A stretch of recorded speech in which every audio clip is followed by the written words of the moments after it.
بالکل صحیح.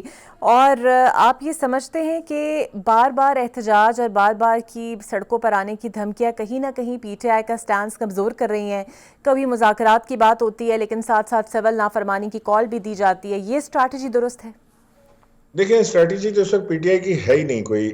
مجھے نظر نہیں آتی کوئی اسٹریٹجی پی ٹی آئی کی اس وقت کوئی جامع اسٹریٹجی انہوں نے بنائی. اسٹریٹجی پی ٹی آئی کی بنتی یہ ہے کہ پی ٹی آئی کو سب سے پہلے جو اپوزیشن جماعتیں ہیں ان کو ساتھ لے کے گرینڈ اپوزیشن الائنس بنانا چاہیے.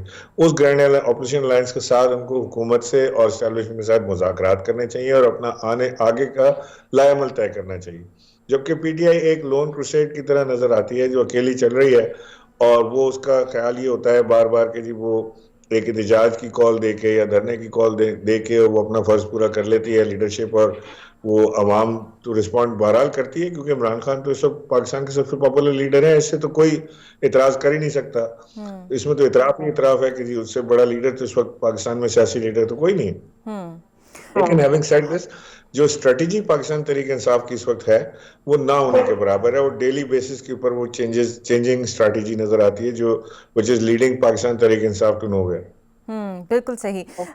پی ٹی آئی کی کراچی کی قیادت کے ساتھ بھی آپ کے رابطے ہیں؟ کبھی سابق صدر عارف الوی جیسے رہنما کافی خاصے قریب ہوا کرتے تھے آپ کے ساتھ، اب آج کل وہ بھی غائب ہے. نہیں، میرا کوئی رابطے نہیں ہے. میں کہیں ملاقات ہو جاتی ہے کسی محفل وغیرہ میں تو اور بات ہے، لیکن ملنا جلنا ان کے ساتھ نہیں ہے. البتہ جو ہمارے دوسرے دیگر دوست ہیں، اسد عمر ہیں یا علی زیدی ہیں یا محمود مولوی ہیں، اس طرح کے جو ہمارے دوست ہیں پرانے، ان کے ساتھ ملاقات رہتی ہے.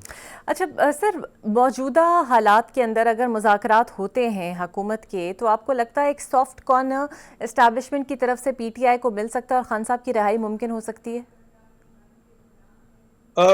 یہ بھی ہونا تو چاہیے یہی کہ اس وقت جو ملک میں اس وقت جو ایک پولیٹیکل انسٹیبلٹی ہے اس کو لانے کے لیے ہونا تو یہ چاہیے کہ ڈائلاگ کا آغاز ہو جائے تو اچھا ہے، اور جتنا جلدی ہو جائے اتنا اچھا ہے، اور دونوں کے لیے بہت اچھا ہے. یعنی اسٹیبلشمنٹ کے لیے بھی اتنا ہی اچھا ہے جتنا عمران خان کے لیے اچھا ہے.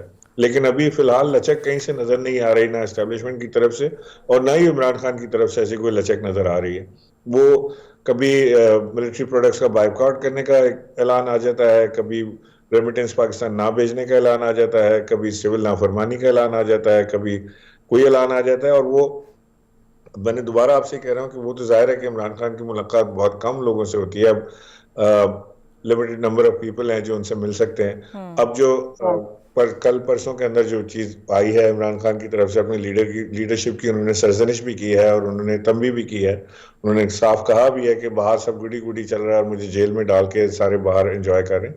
تو وہ بات تو بالکل سچی بات ہے، اس میں تو کوئی وہ دو رائے نہیں ہو سکتی. بالکل صحیح. اور 26 نومبر کو جو کچھ ہوا اس کا ذمہ دار بشرا بی بی اور گنڈا پور صاحب کو کہیں نہ کہیں ٹھہرایا جاتا ہے، اور اکثر لیڈرشپ کے لوگ نالا بھی ہیں بشرا بی بی کے انٹرفیرنس سے. آپ کو لگتا ہے یہ سیاست مہنگی پڑ جائے گی؟ دیکھیے عمران خان کو کیونکہ اس وقت فقدان کا سامنا ہے لیڈرشپ کا، جو سامنے ہے نہیں کوئی، تو ظاہر ہے کہ ان کے اپنے خاندان والے سامنے آ کے کھڑے ہو رہے ہیں، ان کی بہنیں یا ان کی بیگم صاحبہ یا اور کوئی بھی ہوگا. تو جب بھی ہم نے دیکھا ہے، چاہے بھٹو کے اوپر ایسا وقت آیا تھا یا بے نظیر بھٹو کے اوپر ایسا وقت آیا، یا خود نواز شریف پہ جب ایسا وقت آیا، بیگم کلثوم نواز سامنے آئی اور انہوں نے ایک حد تک جدوجہد کے بعد وہ پھر سیاست سے غائب ہو گئی اور نواز شریف نے واپس چارج سنبھالا.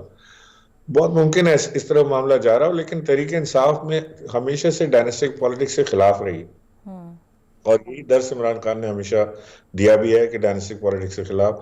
یہ اب عمران خان جب جیل سے باہر آئیں گے تب پتہ چلے گا کہ ڈائناسٹک پالیٹکس کنٹینیو کرتی ہے یا یہ صرف اسٹاپ گیپ ارینجمنٹ تھا. بالکل صحیح. بہت شکریہ. سر آپ تحریک انصاف کا حصہ بھی رہے اور ہو سکتا ہے دلی طور پر اب بھی تحریک انصاف کے ساتھ ہی ہوں. آپ بتا سکتے ہیں یا تھوڑی سی وضاحت کریں کہ فیض حمید صاحب کا کیا واقعی کوئی بہت انفلوئنس تھا پاکستان تحریک انصاف کے ڈیسیجنز پر، اور وہ ہر مشاورت میں شامل ہوتے تھے جس طرح آج کل حکومتی حلقوں کی جانب سے باور بھی کرایا جا رہا ہے؟ دیکھیں کسی بھی حکومت میں اسٹیبلشمنٹ کا جو رول ہے وہ تو اس سے تو کوئی انکاری نہیں ہے نا. اسی طرح پاکستان تحریک انصاف کی حکومت میں بھی اسٹیبلشمنٹ کا اپنا رول رہا ہے، اور عمران خان صاحب بار بار اس بات کا اظہار بھی کر چکے ہیں کہ وہ کہتے رہے کہ جی ہم اور اسٹیبلشمنٹ ایک ہی پیج پر ہیں، اور یہ بڑی خوشائن چیز ہے اور ہوتی بھی خوشائن چیز ہے، اس لیے کہ اگر دونوں مل کر ایک ملک کی ترقی کی راہ پہ گامزن کرنے میں لگ جائیں تو ظاہر ہے کہ اس سے بہتر تو کسی حکومت کے لیے کوئی اچھی چیز نہیں ہو سکتی ہے، کسی ملک کے لیے بھی نہیں ہو سکتی. اسی طرح سے فیض حمید ہو یا جنرل باجوہ ہو یا اور کوئی جنرل ہو، وہ جب اسٹیبلشمنٹ نے ڈیسائیڈ کر لیا کہ وہ ایک حکومت کے ساتھ چل رہی ہے تو وہ ظاہر ہے کہ اسی طرح کی چیزیں پاکستان تحریک انصاف کی حکومت میں بھی دیکھنے کو آئیں.